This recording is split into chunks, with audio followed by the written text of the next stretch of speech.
Wow. Look at you. Look at you. Full circle you have come. Full circle. Full You circle. came to me at what, 21, 22 years old? I think I was about 23, 24. Yeah, early 20s. Early 20s. Early 20s. Just a babe in the woods trying to figure it all out. Yes. And you had just survived stage 4 cancer. Yes. Stage 4 cancer. And when we met, you were really trying to figure your way creatively. Yes. After giving a second chance at life. Yes. You know, like you were really, I remember you telling me you had 2 teams of doctors. One had faith that you would survive this, and the other team didn't have faith that you would survive this. You know, it was a pediatric type of cancer, which I didn't know until, I'm a grown man. I ain't got no kid cancer. Yeah. And, you know, but what I found out was that the cancer I had, specifically, you know, non-Hodgkin's stage 4 lymphoma, attacked the lymph nodes, spread to vital organs.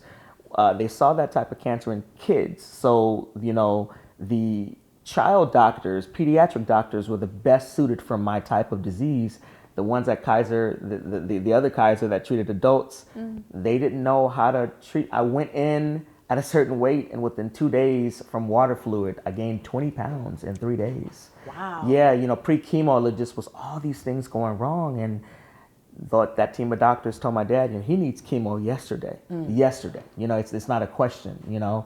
And I was immediately transported to the hub where the pediatric doctors were, and it just was, I can't describe it. It was exactly what I needed, because I was a grown man, not really.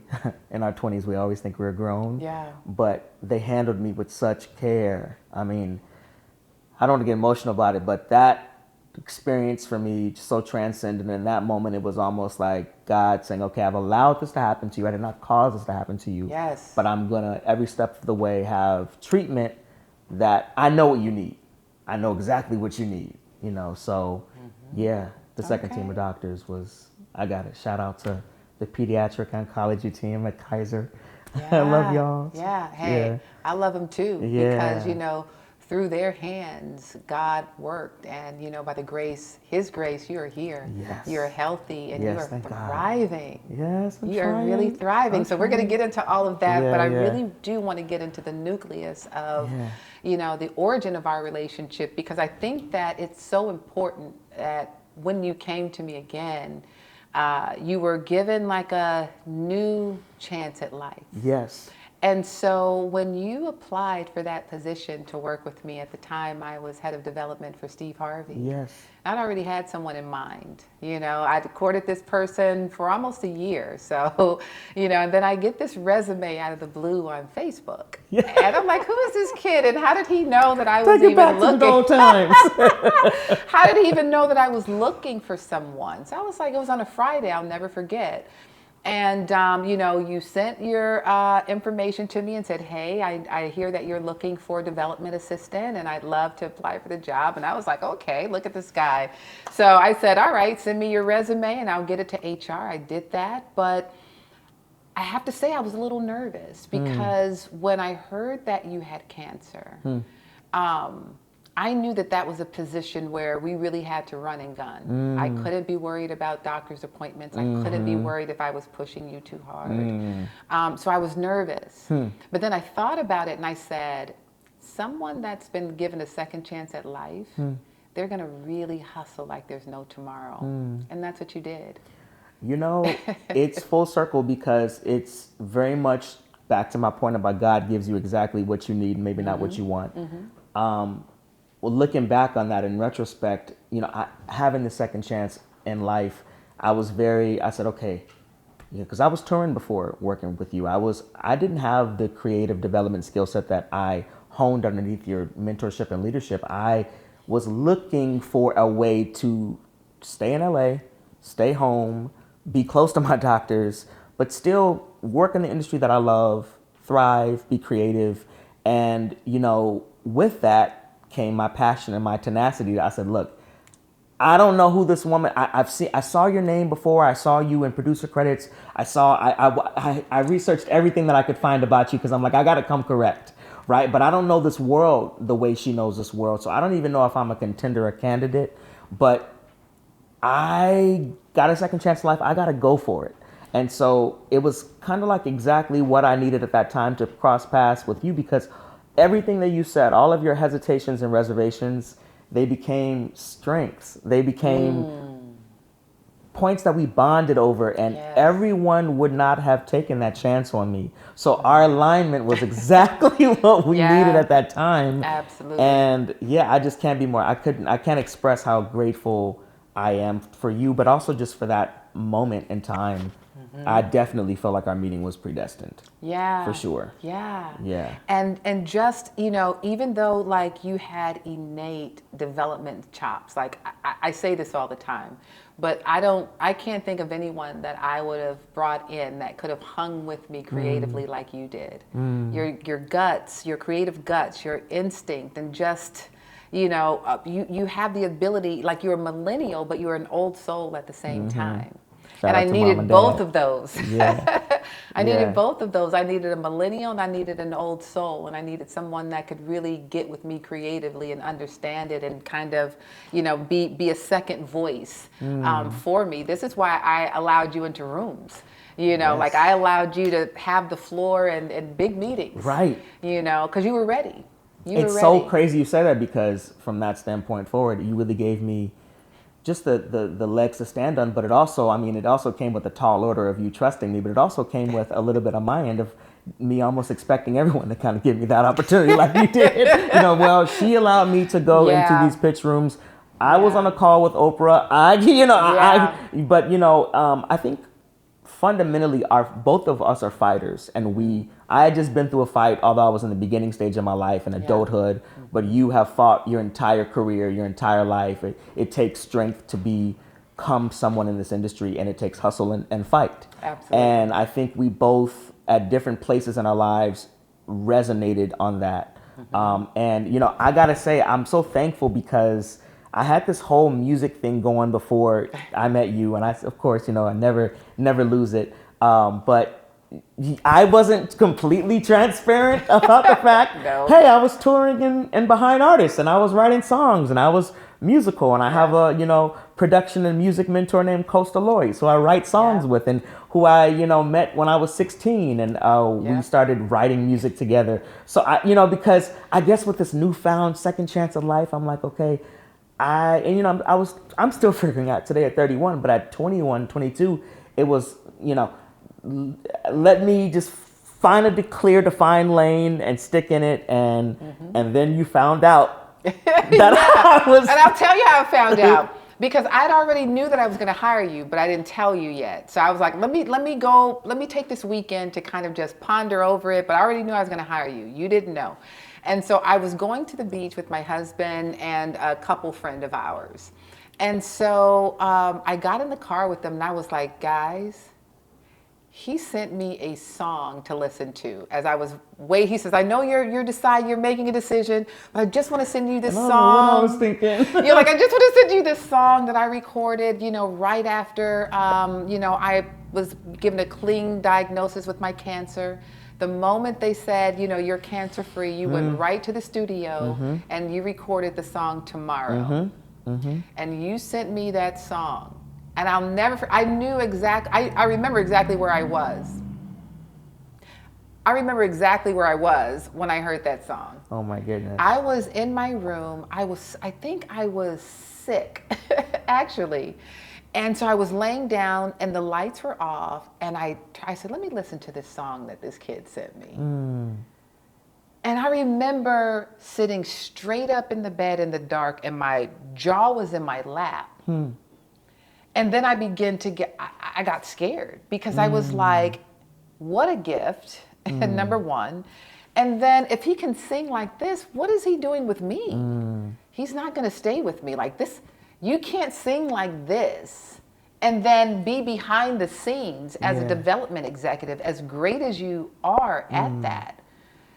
Like you shined like you needed a stage. And so I remember asking you after listening, like, what makes you want to come and work with me? Like, you're so gifted. And you gave me some BS excuse, like, I think I just want to be stable right now. I did it for a little bit and I was all over the world. Like I know what I want at 21, 22. Yeah, Right. it was like, I've been around the world. And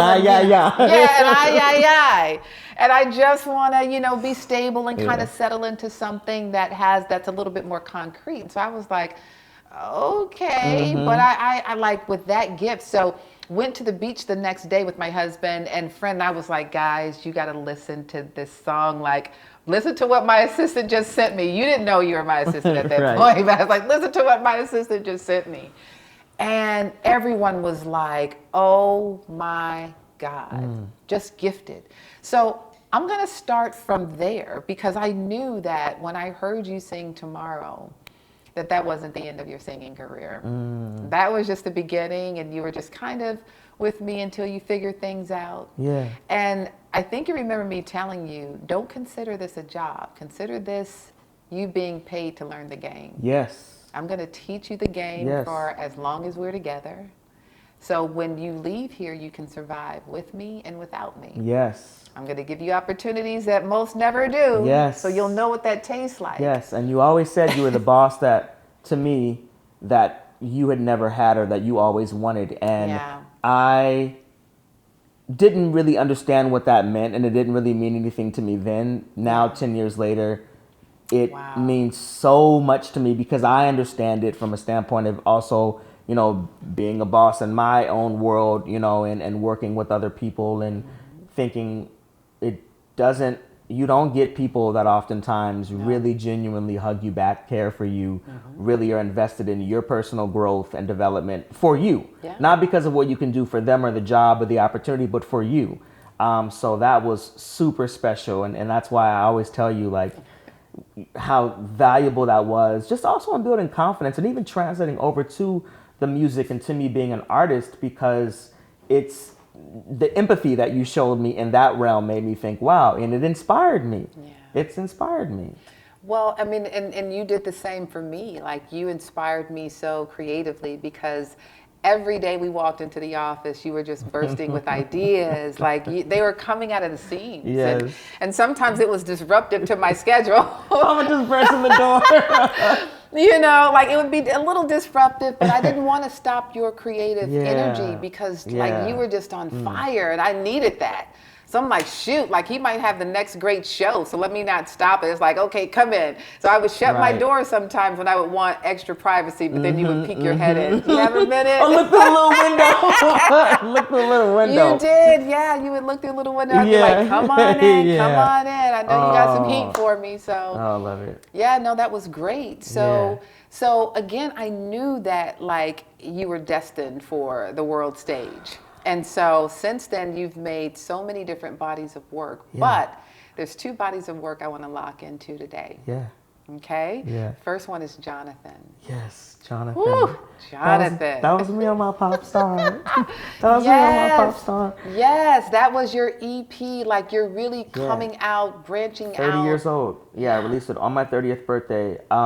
That project, so, I mentioned Kosta, who we were working together since I was 15 or 16. When the years, I really do understand when people say, when they get older and they're like, oh, I don't remember what birthday it is. They're being serious. The years just keep on tricking by, right? It's so true, But I remember going to Kosta and saying to him, the place that we are in musically right now, just as an industry, is there's a lot of genre fluidity and genre bending. The biggest artists and even independent artists who were not, don't have major deals, but are making some fire organic content, are bending genres. And it's because a lot of us kids and 90s babies grew up in a time where music and the landscape was really changing. So we had the R&B and the pop and the soul, and I have older parents, so I had the old soul household background.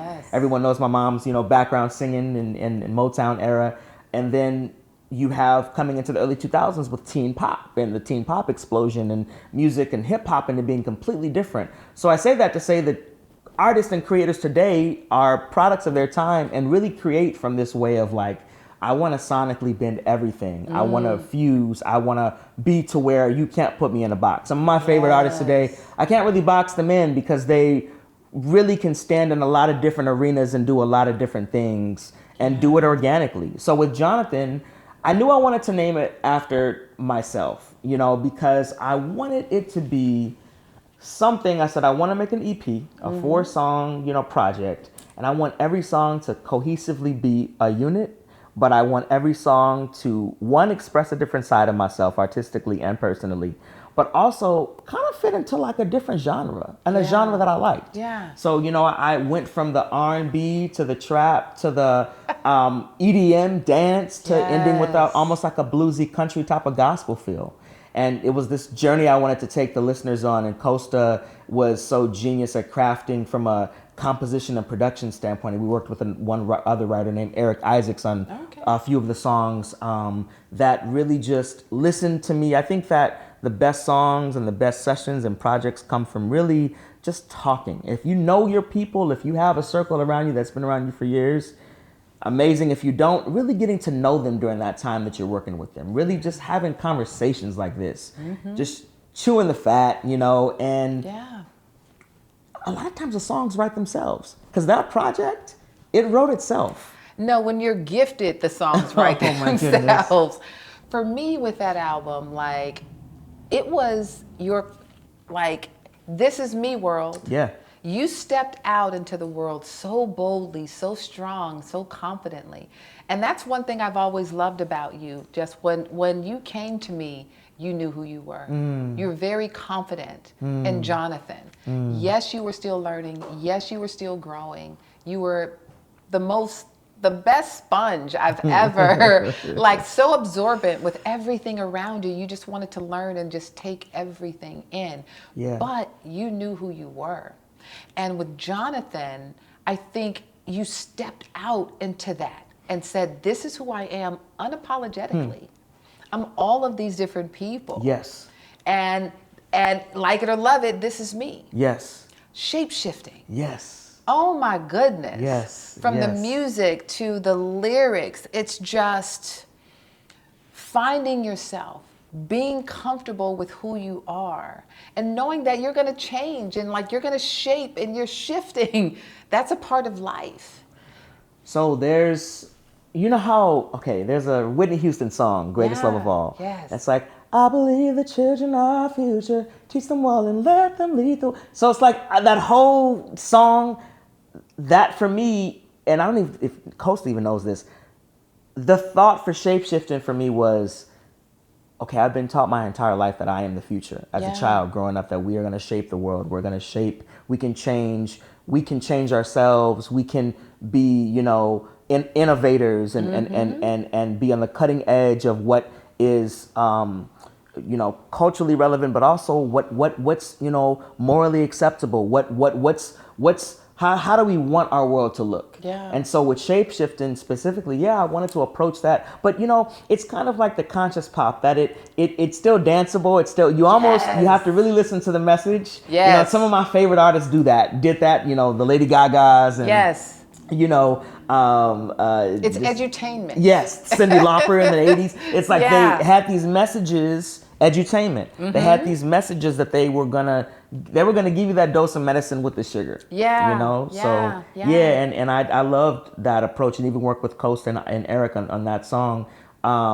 It just was like, that project, Donna-Marie, it wrote itself. Jonathan wrote itself. I mean, and I think the songwriters out there and the artists will really understand what I mean when I say that, because when you have an idea and you have a concept and you have a dream team musically and you know, collaboratively, but then also when you have just a beacon of experience to fall from, to draw from, but you have like an idea and you just allow yourself to be a creative vessel and allow yourself to just shine out. It really starts to come together organically, like it was meant to be. Yeah. I'm always so impressed by, like, when I listen to your music, I'm like, wow, he did say he wrote that. Absolutely. Yeah, I'm very much, you know, it's a collaborative team, Kosta and myself, but when it comes to my lyrics and a lot of my melodies as well, I like my music to come from an autobiographical place. Yeah. And that doesn't always mean that everything that I write about in a song is going to be something that I first-handedly experienced.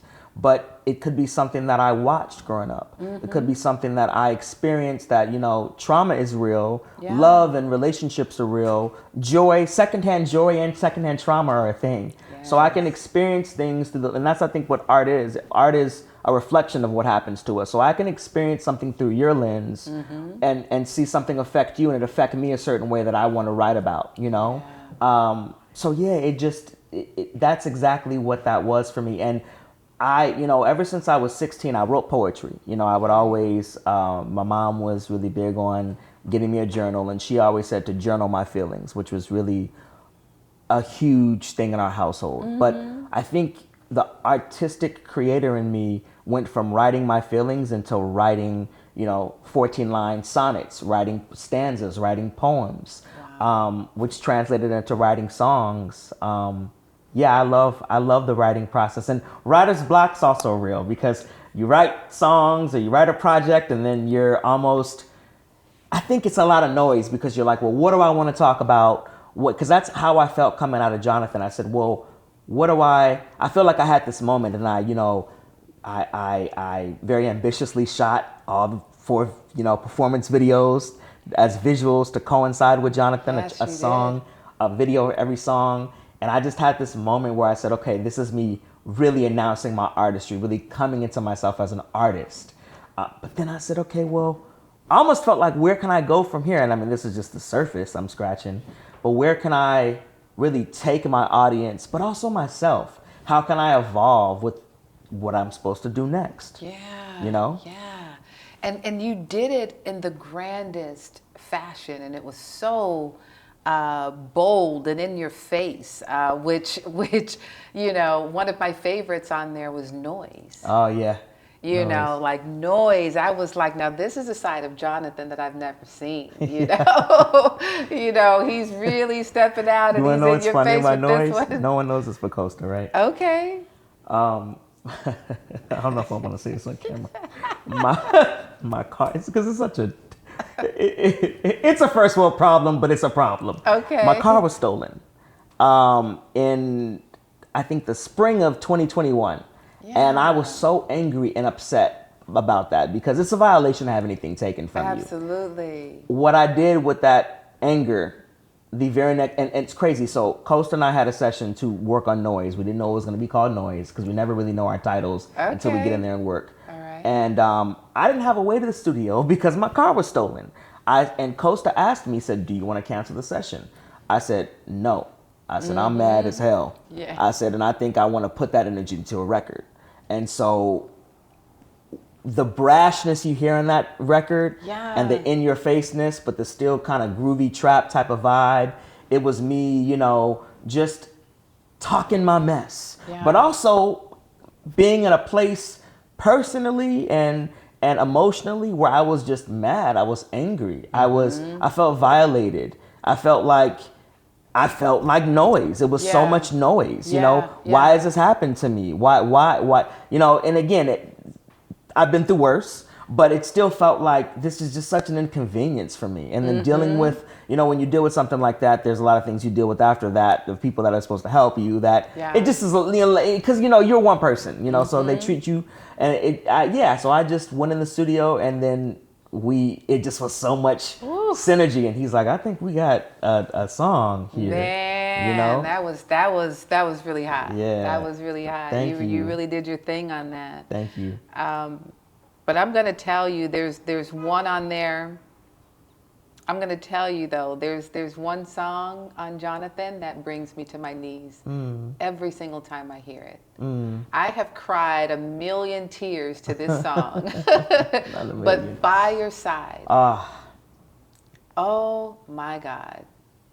That song is just, it's everything to me. And I'm sure everyone that hears it experiences it as everything to them. Yeah. You know, tell me about that. What's the inspiration behind By Your Side? Well, with By Your Side, I feel that it's that universal feeling of loneliness that we all experience on every level, through every experience.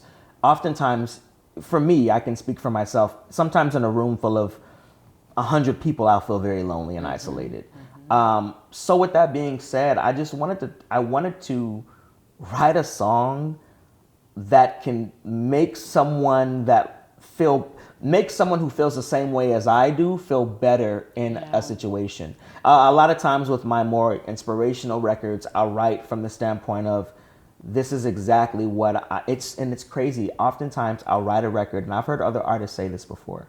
I'll write a song and it'll become more relevant after I've actually given it life and made it a record than before. It's always loneliness is something, anxiety, those types of things that many of us deal with. But after recording By Your Side, I really needed By Your Side. Wow. It's ironic how those things happen, and it sometimes creatively scares me. But it's all a part of evolution. And if you're really married to the art and really give of yourself to the art, you want to be a vessel and you want to be open to experience what the art leads you to do. But yeah, By Your Side is one of those ones where I just feel like it's timeless. Yeah. The melody's timeless, the record is timeless, but the message is timeless. We all need someone and want to have someone, but deeper than just, having someone by our side, having someone or having a group of some people that really care about us genuinely. Yes. That the care is unconditional. The love, the trust, the loyalty is something that you feel, even if you're maybe in two different countries. So yeah. That's it. I think you hit it right on the head, because that's what it was for me in times where I really needed to feel someone by my side. Yeah.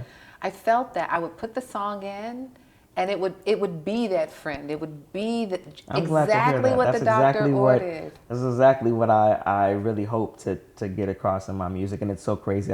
I have friends in my life and mentors, which you're one of. Oftentimes when I'm going through something, I don't know why y'all decide to send me my own music, but you do. And it's like,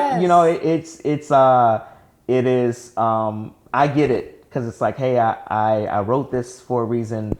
And I'm a vessel, so the art is supposed to touch me too. Yeah. Oh my gosh! Like I've sent you Shine now. Shine, I don't think is on. No, Shine is something we released between Jonathan and 91. Okay. Yeah, but Shine's another inspirational one. Man, Shine, I mean, we'll get into that. But we have so much body of work. We want to just stay with these two. Yes. And I can talk about Jonathan all day. Like that. I can too. I know that dude. He's all right. No, he's all right with me. The artist and the work, man. The artist and the work. So, because, when I heard Jonathan, it felt like you were just spreading your wings in a way that I had never seen before. And you were going out into the world and stepping onto the biggest stages. And, in that time, you did The Voice. And, you did I Can See Your Voice. Or, all these different shows. It was like you were on the world stage. Yeah. And you're out here like, look at me fly. And look at me, as a man. Yeah. As an artist. Yes. And then you take a moment. Yes. And you say, hold up. That part. Hold up. Yeah. I want to go back to 91. Yes. I don't want to forget that kid. I don't want to forget me. I don't want to forget that Jonathan.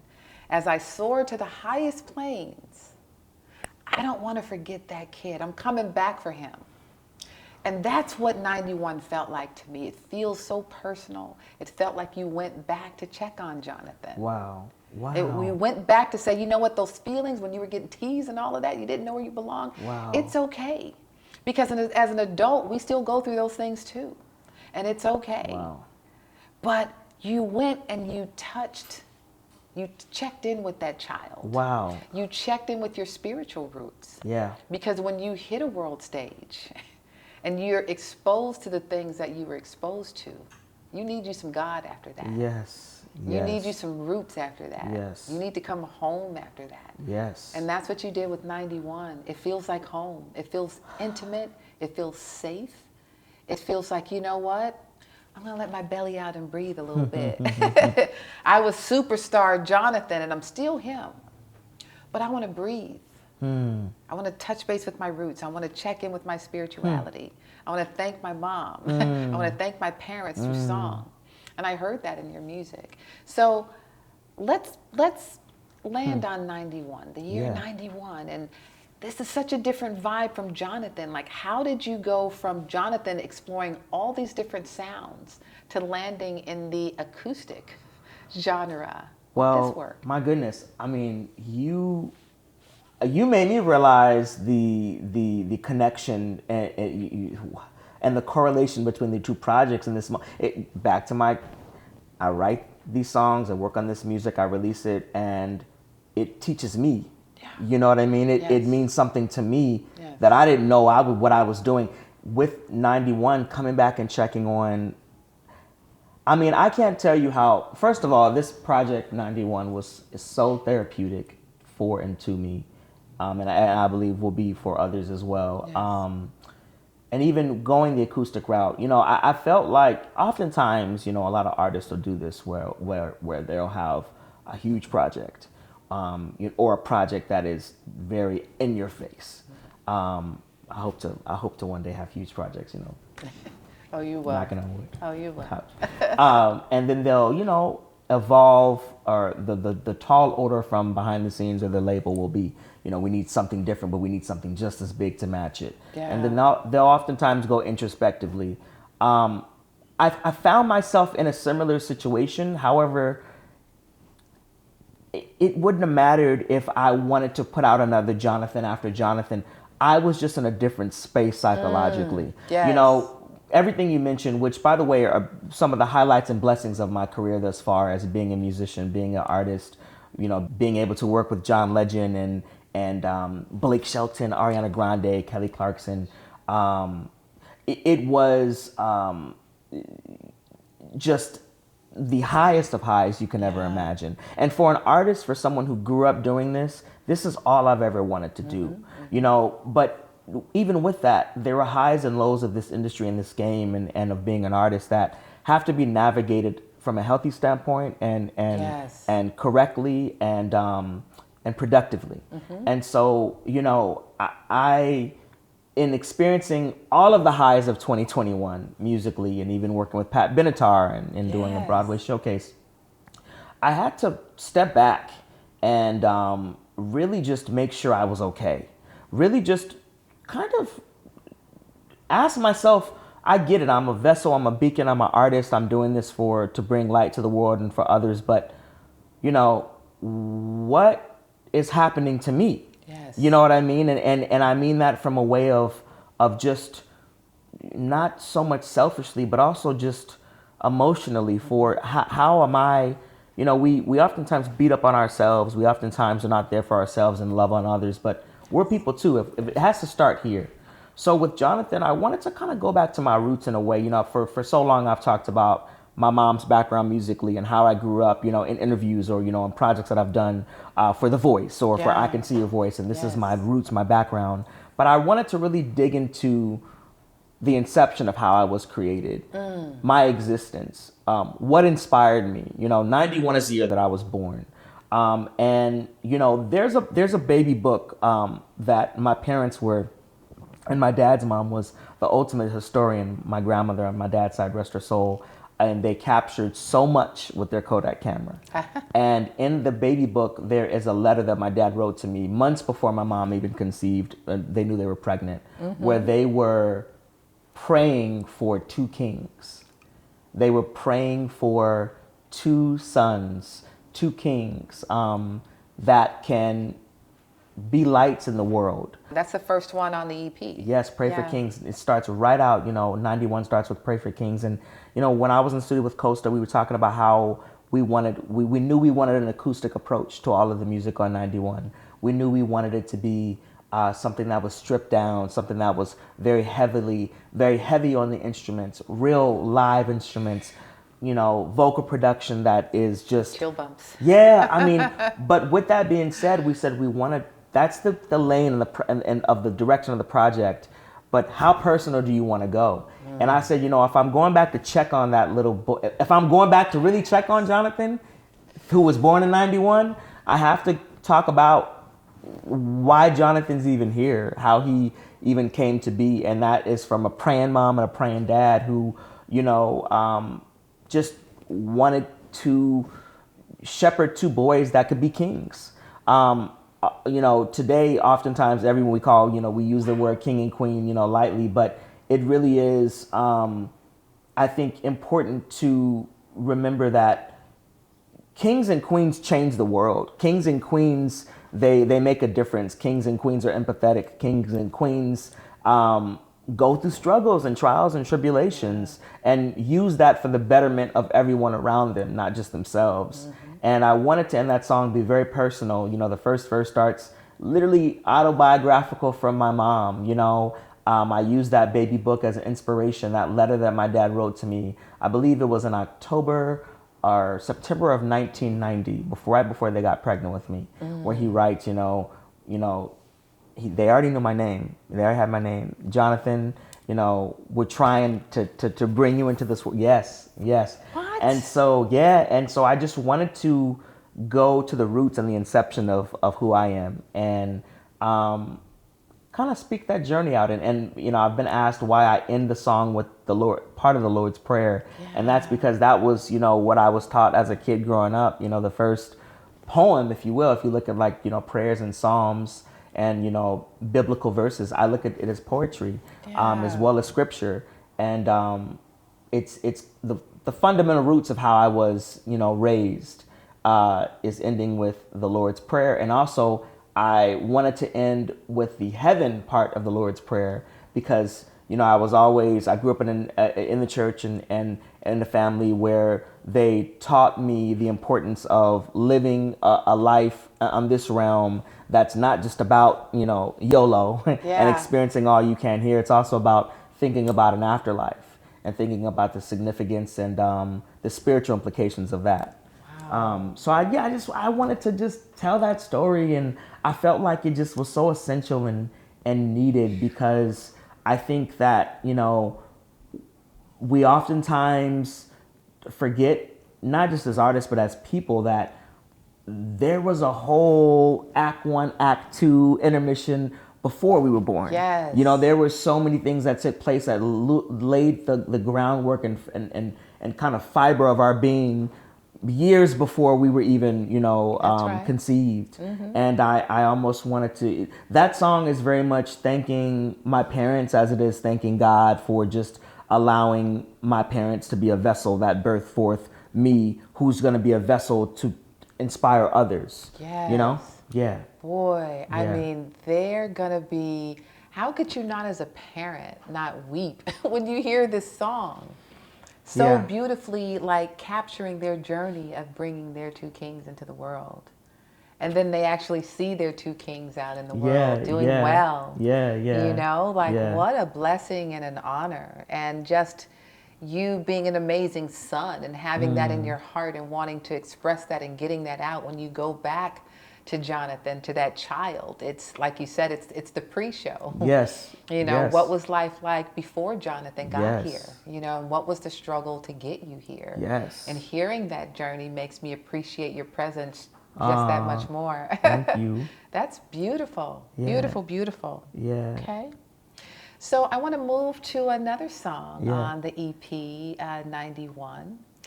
The Good and What's Broken. Can you give me the meaning and the vulnerability behind that song?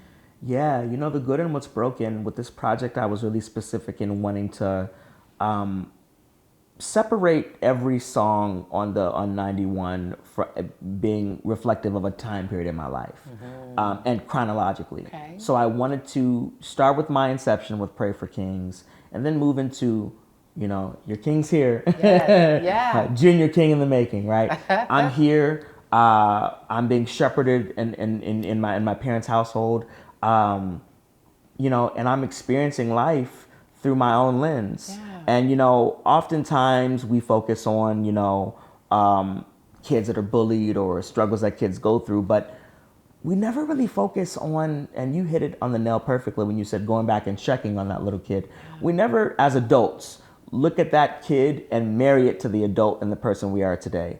And so The Good and What's Broken is me almost taking this nostalgic deep dive back into, being a kid in elementary school, not oftentimes fitting in because I was so musical and so creative, Never was athletic. My brother was an athlete growing up, right? So for me, it was always, I don't want to go play basketball. I want to be in the music room and sing a jazz song, or feeling like, because I also came from a faith-based home, feeling like everyone around me, my peers, aren't necessarily going to church on Sundays or aren't reading the word or aren't, I don't always, just being conflicted in myself of who I want to be. And as kids, we our parents, is the law of the land, and just feeling out of place in so many areas. And so the good and what's broken is kind of marrying that younger self to the self today and saying, there's beauty in the flaw, there's beauty in the struggle, and instead of beating yourself up about the traumatic times, there's lessons there, and there is just light that you can find, and almost it's a way of making sense of it all for me. It's a way of saying, I wish I could go do it again, and if I knew then what I knew now, that it does get better, that you will evolve and blossom into who you're going to become, I would have experienced it with a little less angst. Yeah. Super important. Yeah. Super important. Thank you for that. Yeah, no, thank you.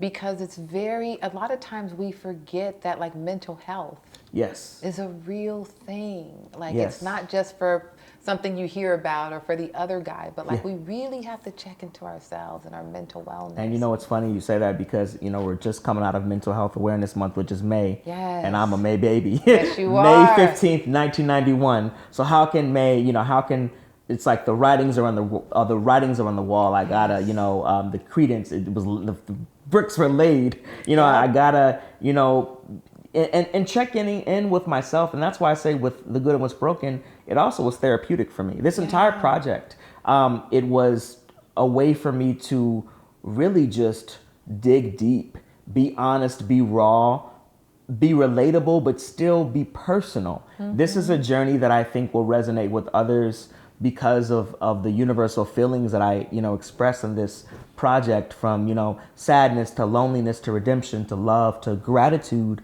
But at the same time, it was like, let me make sure that I'm okay mentally, yes. And how can my music do that for me and as well as others? Let's actually stay on that for a second.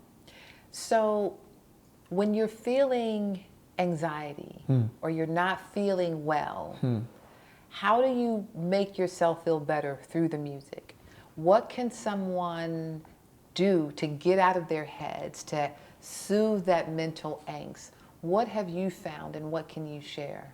Well, for me, I find, music, we can get into the science of it, but, and I think that's why music fundamentally is a universal language, because our brains all respond a certain way to melody and to sound, universally. Yeah. And there's dopamine and serotonin that happens in our brains when we hear melody and when we hear music that is different than hearing a TED Talk or a speech, Yes. So just being for me, and because I see and think musically, being in the space of music brightens my mood. But there are times when sometimes I feel like the music isn't doing it for me. And that's when I really have to dig deep into how inspired I am and uplifted I am by music, and not just my own music, but other, artists' music, and how this music is speaking to me. And often, the songwriter in me pinpoints, different lyrics or different verses or a chorus or a bridge and says, have I gone through something like that? What, that may be that artist's experience when they're talking about that, but this means something different to me. Yeah. So kind of getting distracted and lost in the music for me is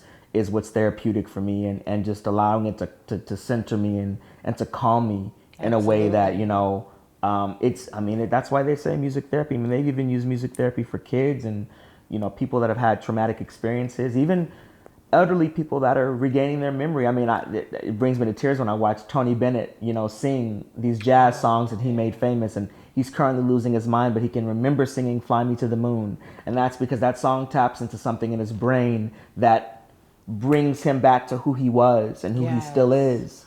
So yeah, it's so important for me to convey that in my music and be therapeutic with it, Absolutely. And you're such a gifted writer. Thank You you. know, It's like, been a work in the making. boy, like you're so gifted, and that has to feel therapeutic too, because you have a way, you have an outlet to express how you're feeling on the inside, you know. So you just, you know, if you're feeling something, you don't just keep it bottled up. You just kind of go and jot it down. You know, what is your writing process? Wow, my writing process is it's a great question. I mean, my writing process really varies based on how I'm feeling. I mean, you know, I'm one of the there's many things I could really credit Kosta for in terms of, you know, inspiring and influencing me musically, but from a writer standpoint, what I'm very thankful for and being, you know, growing, you know, musically since I was 15, 16 as a songwriter is, you know, just he's exposed me to a lot of different genres of music and how, you know, the structure of songwriting exists within those genres of songs, you know, which, you know, me also just being a beacon of just a student of the art and loving music and consuming myself, even when I'm not being taught or told, it just is like a double education. So for me, you know, my writing process begins with, it begins with a topic or theme that I want to discuss or talk about. However, I will say oftentimes when I go in with a very, you know, choreographed, you know, rehearsed, you know, plan of action, call sheet, it doesn't go according to plan. The music can kind of take you somewhere else. Songs can write themselves. Yeah. But structurally, I oftentimes like to begin with a theme and, like, you know, my choruses, my hooks, as they say, to be super anthemic and to be, you know, catchy, but also to further drive the point home of whatever story I'm trying to tell in my verses. Yeah. I look at my verses and my choruses and my bridges as different acts within the play, different, you know, moments or parts, eras, time periods within the story that I'm writing. Okay. And so it's almost like, you know, in school, I love to write in school. Just I love English and the subject. And I learned in high school, like, you know, they said claim, support, explain. So you make your claim in your writing. So, like, you know, with the structure of, like, when you write your thesis, you make your claim and then you support it with facts and then you explain and you tie it all together. And, you know, wow. That's kind of, I use that CSE method when I write.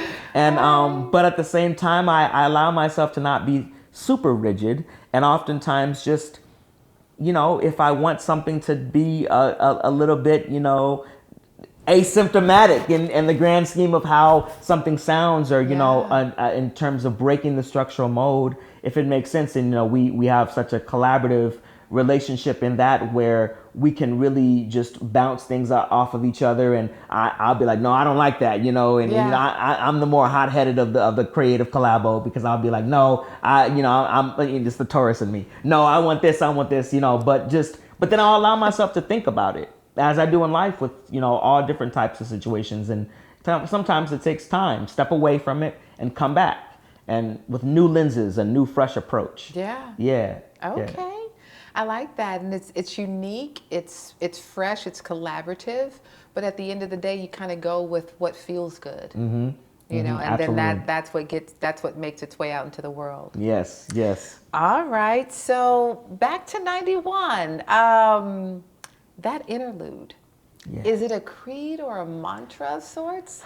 Does it represent like a turning point in, you know, 91? Yeah, you know, it does, because, you know, in separating every song and making it like a different, you know, time period in my, you know, young life, young adult life, childhood, that, you know, in Shapeshifting, I say, you know, changing, rearranging who I want to be. I felt like I was losing me. Shapeshifting. I wanted to, you know, I don't know. I heard these chords and I in my head, and I thought, you know, embracing, healing, changing, and then rearranging, because I just felt like we have to embrace who we are, who we were. We have to heal the traumas in our life. We have to change. You know, the embracing is fine, you know, admitting and coming to terms with something. The healing is pivotal, but the changing it, you know, is really doing the work. You know, it is applying the healing to the trauma. Yes. And rearranging is oftentimes after you've made changes, you have to rearrange your life. You have to rearrange your steps, you know? You have to rearrange how you move. You have to rearrange who you let in your circle. You have to rearrange your mental approach. Chill bumps again. Yeah. I mean, me too. Chill bumps. Writes itself, I'm telling you. Wow. And it's like, so yeah, that interlude I felt like was this like turning point after, you know, and kind of represents this point of almost crossing over from childhood to being a teenager, which is still childhood, but you know, it's a pivotal point when I believe you start to become who you are as a teen. Yeah. And it was that glue that kind of glued it together for me. That speaks to me because I think anyone that walks through life can relate to those, you know, 4 elements that are important in healing and therapy and self-actualization, realization. Yeah. Beautiful. All right. Yeah. So I'm going to ask you the story behind one of my favorite songs. Every time you introduce bodies of work to me, I'm like, okay, this is my favorite, but oh my God, this song right here, My Everything. Ah, yes. What is the story behind that song? Well, it was important for me sonically to also, in representing and being, you know, in chronology and in terms of like every song being a different period of my life up until this point, it was important for me to also give a nod to my influences. You know, I grew up as a child of Luther Vandross and Babyface Edmonds and, you know, Whitney Houston and Mahalia Jackson, even, you know, from the gospel world from decades before I was born. So I wanted to also represent, you know, that period in the 90s where R&B and soul music was very, like, they were love letters. They were poetic. They were sensitive. But yet there was like some strength in that. There was some strength in that vulnerability. And for My Everything, you know, I think we've all been in relationships, and I know I have, where, you know, where, you know, there's a lot of, going back to noise, there's a lot of noise around you, and there's a lot of people saying what they do and don't want you to do, or why they don't like that person, why they feel that person's not for you. Yes. And oftentimes I think what people don't understand is in those situations, that just makes you grow closer to that person. It's true. Because you almost feel like you have this bubble you've constructed where it's you two against the world. So My Everything was kind of like that ode and that creed to being in situations and being in love and hearing, you know, parents, friends, family members say, we don't like that person or no, or, you know, but it's like, hey, I'm experiencing this life through my lens, and you don't know that bond that me and that person create. And that's why in the bridge of that song, I talk about how, you know, we've created such a bond, you know, that transcends off, you know, there are many different types of love, romantic love, brotherly love, you know, parental love. But in this moment, I wanted to almost, you know, and throwing back to the 90s, cement that love or that feeling of us being in love to a deeper meaning, and that deeper meaning being something within yourself. Yeah. Saying that even if this were to go away, you know, because in life, many of us are in many different relationships, and it's the way life is. But there's something that we take from every circumstance and every situation. Mm-hmm. And so for me, it was important to say, no matter what happens with this situation, I have learned something about myself from being in this situation, and I am taking a better me to whatever phase this goes or wherever I'm supposed to go. Wow. So yeah, My Everything was, you know, it's kind of like that rebellious type of soul, but still making it romantic, still making it, you know, I almost see it like almost as like a love letter. You know, it's a love letter to, you know, your partner, but it's also a love letter to those around you. Just even the way it opens up, though. Yeah, you know, I think I should walk away. You're taking up too much space. Oh my God! Because you know, you feel like that's when you know you're in deep love. Y'all done had it out. You know, you're taking up too much space. Because you like, you know, but you still love. You do. Still love. You do. You feel like, and you know, you say, you know, there's so many odds stacked against. So many odds are stacked against us. People have stuff to say. You know. Yeah. I don't know if, you're the right person for me because of all the noise around me. Absolutely. Of me still trying to figure out what I want in my life, of me hitting career milestones, of me whatever. And so is this a distraction for me? Right. And so really, and I think what's important in any relationship is digging deep into finding out, yes, of course, how you can serve the other person and how you guys can become a complete unit, but also two broken halves don't make a whole. So it's finding within yourself, just kind of realizing things about yourself, the self-actualization, bringing all of you to a situation. Yes. The broken everything. And that's what I feel in that song. I feel the totality of a relationship and multiple kinds of love. Yes. And it just feels so good. The music to that song. It's love. Yes, it's love. It's love at its finest and at its purest. It's love. It's love. But the lyrics are heavy. The lyrics are heavy because love is heavy. Love is heavy. Experience is heavy.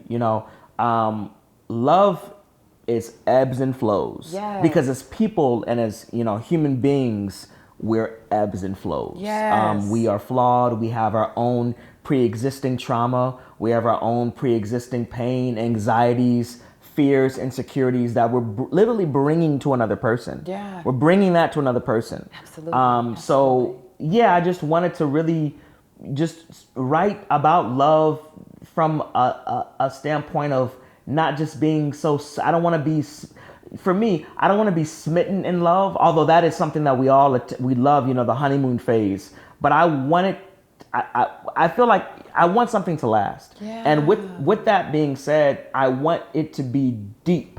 Yes. I want it at times to be heavier. I wanted that because we're layered. I know for me, I'm a creative, but I'm a person first, and I'm a layered individual. As we all are, and really delving into that. I think as a kid, you write songs about love, and you're just and it's infatuation. But then when you start to experience life, you realize, wow, but I can still love this person, and maybe have to walk away because I've got to make sure that I'm complete. My goodness. So, wow. Yeah. All right. So now I have that extra layer to love this song because Yes. just when I think I couldn't love it anymore, Yes. that is truly my favorite off the album. But a close second is Thank You. Oh my goodness. Thank you. So tell me, how does this spiritual gift of thank you, how does it tie all of this together? And is this your first gospel song that you've ever written? Wow. Yes and no. I'm just realizing, and I thought about this when Kosta and I talked about Thank You. I actually wrote a gospel song. Well, it wasn't anything I released. I was in high school, and it was a songwriting class and a music theory class where we were tasked. And I went to a Christian private school. Shout out to Pacifica Christian High School. That was featured on the Encore show I did in 2019. Where I wrote a song about rising up. Literally, I actually wrote a song called Rise Up, right? Yeah, and it was a gospel song. But, that was me being a kid. This is me at 31 writing a song of gratitude, ending the project and tying it up with gratitude and really just reflecting. At this point, in my life, I look at every song as like a different, era in my life, thus far. I say at this point, I thank you, I'm 31 and I've gone through stage 4 cancer. I've gone through, the loss of loved ones. I've gone through family members' health crises. I've gone through love and heartbreak, and I've gone through experiencing my craft and being on the world stage and figuring out what do I want to do and figuring out how does that make me feel. But still being grateful. Something my dad always told me growing up was, in everything, give God thanks. And I really struggled with that and still do, because I said, well, how can I give him thanks for something that was, tragic? How can I give him thanks for something that caused me pain, caused me heartache? And he said, in everything, give God thanks. So I really, in the beginning of that song, set it up by talking about the things that hurt me, the things that I experienced that are not things that I want to be grateful for. But because of God and because I made it through those things and I'm here to testify those things today, I got to give him the praise. I got to say thank you. Yes. And so, it was my first time writing. I grew up in the church, grew up around gospel music, had never really written a gospel song like this. And I just wanted to have fun. I just wanted to again, this is about digging deep and finding a place within myself that, it resonates with, but also telling a story and writing music that I think other people will really enjoy. I really hope people can love Thank You, because I think that it's so catchy and just relatable. It feels good. Yeah. It feels like church. Yeah. It feels, yeah. like if you're down, if you need to pick me up, like if you need a reminder that in all things give thanks. Yes. You put in Thank You. Yes. Like it really takes you there. Yes. So lastly, so let's talk about your vocal approach and influences, and like what vocal productions and arrangements, what does that mean to you? I grew up listening to, like I said before, well, my mother, of course, first and foremost, taught me everything I know vocally and musically. And then, that's, the Motown era, that's old soul. That's the Marvin Gaye, that's the Stevie Wonders, people she worked behind.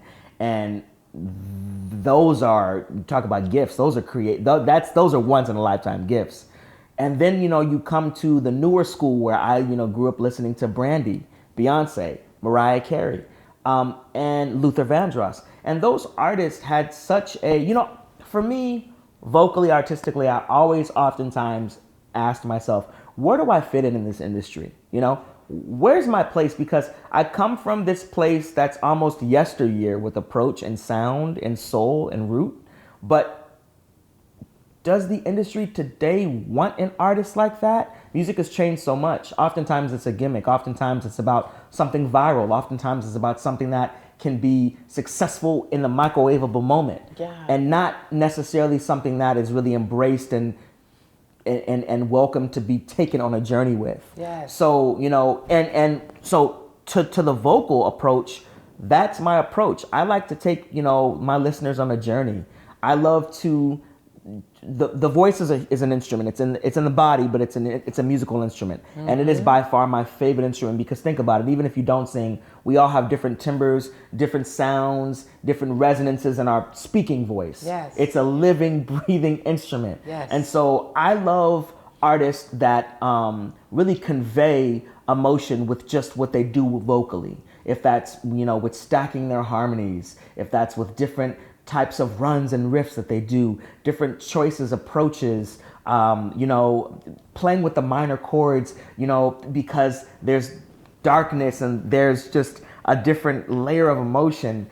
I am, I'm an artist, and they say I'm an artist and I'm sensitive about my stuff. Well, for me, I'm a vocalist and I'm sensitive about my stuff, and I feel that as a vocalist and as a vocal technician, there's a difference between being a good singer and a great vocalist. Good singers, and there's many of them, can definitely convey emotion through a song, but aren't necessarily skilled and trained as a vocalist in their instrument. And oftentimes we see many good singers throughout all periods of time, from the beginning of recording music, having to step away for vocal issues or losing their voice or damaging them. And that's not to say that you damage your voice because you're not a good vocalist, but that's to say there is technique and there's training at preserving your instrument, as well as dynamically bringing, a great performance to a song.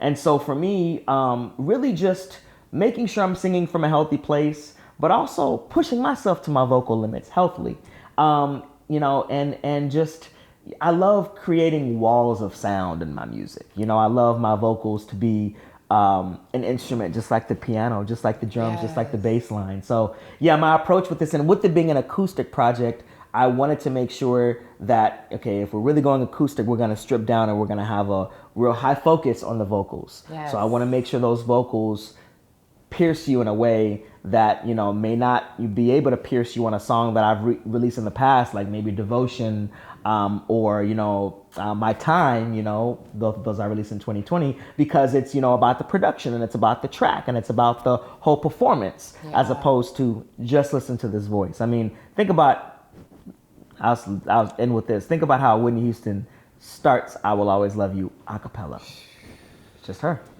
And, you know? and it pierces, as you said. Pierces. And yeah. I gotta say, this is why you're one of my favorite artists. You're Ah. one of my favorite persons, and you already know that. I love you as Ditto. a mentee. Ditto. But I am a true fan. You know this. You and Kosta make the most beautiful music together. Thank you so much. You know, he's just like, you guys are like peanut butter and Yeah, jelly. You go yeah. together so well. Like yin and yang too sometimes. But Yeah. yeah, I said it. I love, you already know, I'm a fan of Kosta. Yes. I love his piano playing. Oh I yeah, love his He's music. an incredible composer, producer, Yeah. musician, and Oh and my also goodness. I'm thankful. You know, the one thing I think I want anyone to take away from 91 is just how, you know, you will, because, you know, we'll continue to weather storms. You Yeah. can weather storms and still remain grateful and still remain hopeful. But that doesn't mean that you don't allow yourself the grace and space to go back and to think about how things affected you. Because I think oftentimes,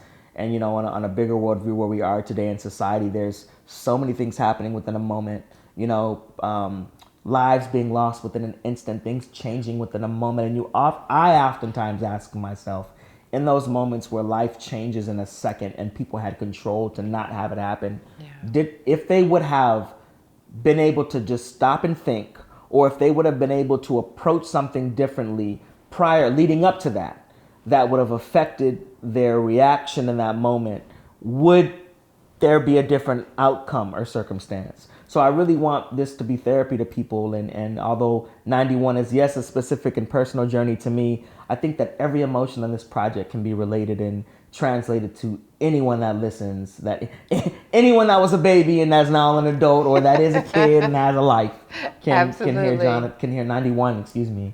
And Absolutely. yeah, and be inspired. That's my hope. That's my hope. No, that's what you're doing. Thank you. You inspire me every day. Like, it's a part of my ritual when I wake up. It's a part of my meditation. Yeah, Yes. I have to get me something in, you know, from Yeah. your body of work, because I know you as a person. I know the integrity that you hold. I love your gift. Thank you. You know, like, this is just the beginning for you. Well, thank you so much. This is just the beginning. Like, the sky is the limit. The work is amazing. You're ready. Thank you. You know, now it's just a matter of the stars aligning, Yes. and they're Come well on their stars. way. Yes. Well, so thank I'm so you. proud of you. Thank you for allowing me this opportunity to chat with you about your work. Thank you for allowing me to have you in this space and Absolutely. just and exist in the same space and time as me. It means the world to me. Thank you. Thank you.